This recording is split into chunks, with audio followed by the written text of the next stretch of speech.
Hello, Darkman Doll here. I wanted to come to you guys with a video talking to you about the herb called wild lettuce, or otherwise known as opium lettuce. There's another prickly lettuce, I think that's another name for it. Recently, me and my husband went for a walk through this neighborhood that we live in now. We just moved not too long ago, and we found what is actually opium lettuce. It's easy to find, it's grown wild, and do your research before you pick it and try it. I did a lot of research about it. I watched some videos about it. I have an herb book talking a little bit about it. I also read some articles about it. And I've talked to via online to a woman who actually knows about it. She knows about all kinds of herbs, and she told me indeed that was opium lettuce that I found. So let me show you what it looks like. Well, it's all dried out. I could I could do another video where I pick more and then dry it out, but this is my first time trying it. So if you've never tried any herbs like this or any other herbs just in general, I suggest that you do your research. Don't take my word for anything that I say on these videos about anything. Do your research. So this is the dried leaf. What I read about the opium lettuce is it's good for arthritic pain, which is what I have. I have arthritis in my knees and ankles. It's good for depression. It's good for migraines. It's good for the lungs, and it's good for cold and flu season. That's what I've read about it. I don't think you can really overdose on opium lettuce, and a lot of people use opium lettuce and substitute for opium when they couldn't get a hold of opium. And opium, it sounds so controversial, but actually opium was used by doctors during surgery, dental work, all kinds of things. They even had, I remember seeing this old documentary about opium where they had these opium tablets for kids, and they had like this opium like kind of syrup type thing for tooth pain to put on for teething, and it was opium to put on the kids' gums. So when they're fussy and teething and they're miserable, that was one of the treatments way back when. So yeah, a lot of these herbs and plants have been shunned and seen as taboo and dangerous because that's how the pharmaceutical business wanted it to be. They wanted to get rid of herbalists and just start to make everything synthetic. So you can use the leaves from what I read, and you can use the stalk, and you can use the root. The stalk right here, if you push it when it's fresh, it has a sap that comes out of it. You could take the sap and you could boil it down to it's like a resin, and you can smoke it, is what I've read about it. So what I read is the root and the stalk has the most strength in it, but the leaves do have some strength in them too. So I'm going to take a couple of these leaves and put them into this coffee filter for a tea bag. I don't think I brought anything to tie this with. This is just a cheap tea bag, a ghetto tea bag, but you can use a coffee filter and tie like a string around it, whether it's thread or whatever, yarn, but just something to hold in the herb. And make sure you use boiling hot water.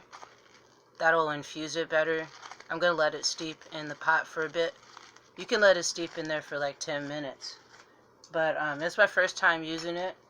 I have a pot of hot water here that I just put the tea bag into. I only put a few leaves in there because I've never tried it before.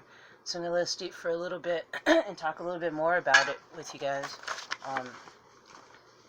So yeah, it's supposed to be good for insomnia, depression, inability to relax. This is the book I'm resourcing this information from. It's not the book that I resource all the information that I learned about opium lettuce, but it just has a little bit in here. I have 2 other herb books, but I'm still unpacking.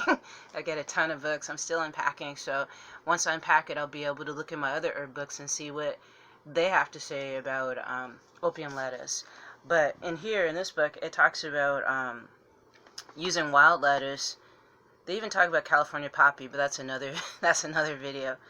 But wild lettuce, saying that it's a sedative, once known as poor man's opium. Fresh herb is especially potent when it goes to seed.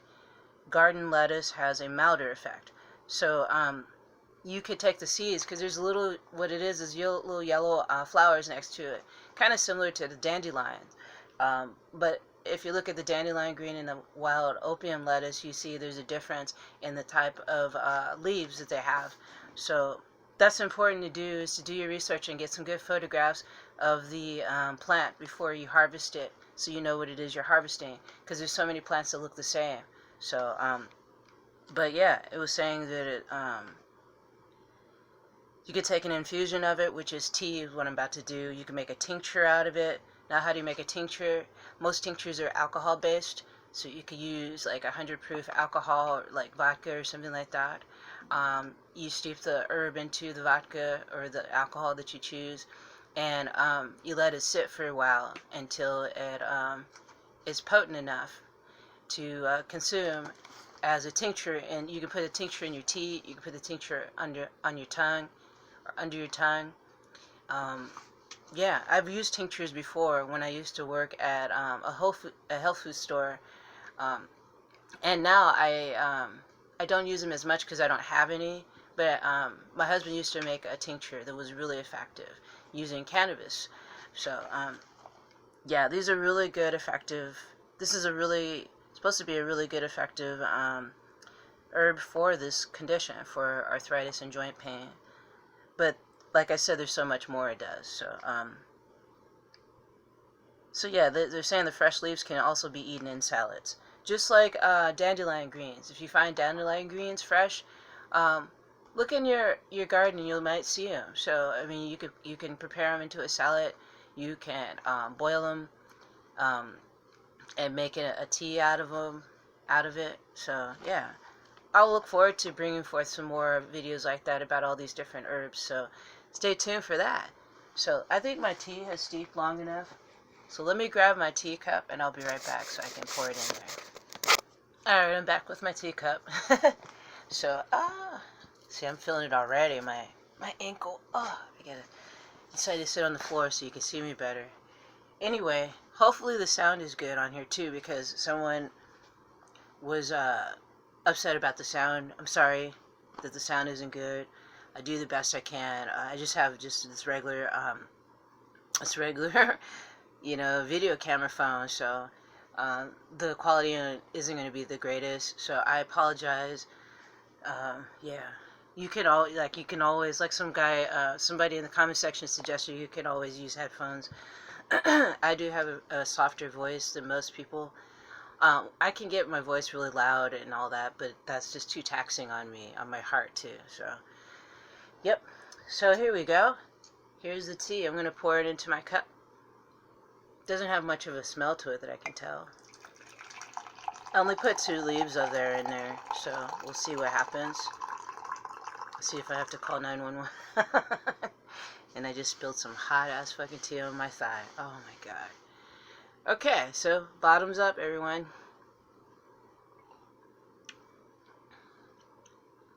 Yeah, it doesn't have a flavor to it. Tastes yeah, it doesn't really have much of a flavor to it.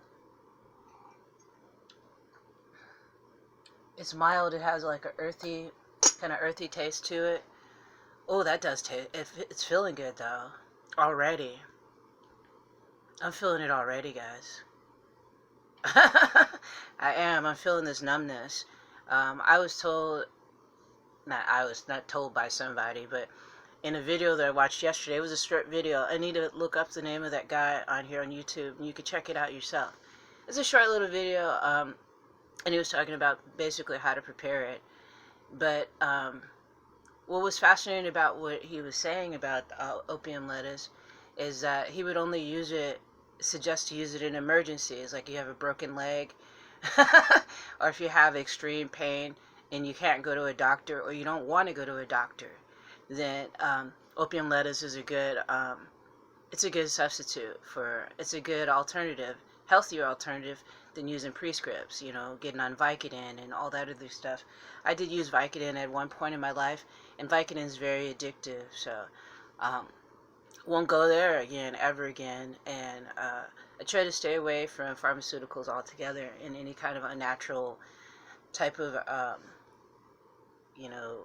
chemically type of pills and shit. So I try to stay away from as much as I can and utilize what Mother Nature has to give.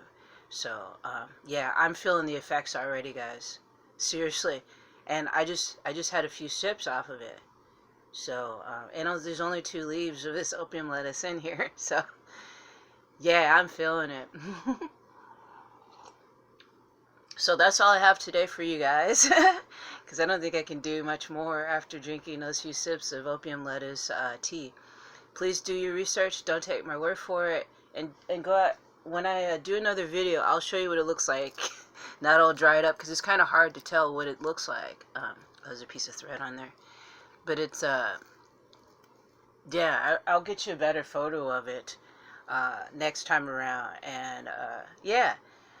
Feel free to learn more about herbs by getting your own herb books and empowering yourself. And if you don't want to use prescripts all the time when you have something that's troubling you with your body or your mind, see if there's something that's comparable to the prescript you're being given, because a lot of these prescripts are making us sick. So, alrighty guys, thanks for joining me. Thanks for subscribing. Thanks for liking. Thanks for sharing. And thank you for your kind comments. Leave your comments down below and let me know if you've tried opium lettuce tea. So, and on my Dark Moon Doll channel, I'm going to be smoking some opium lettuce, just a little bit. So you can feel free to join me and see what happens on that. So until then, brightest blessings to you all, and I'll see you soon.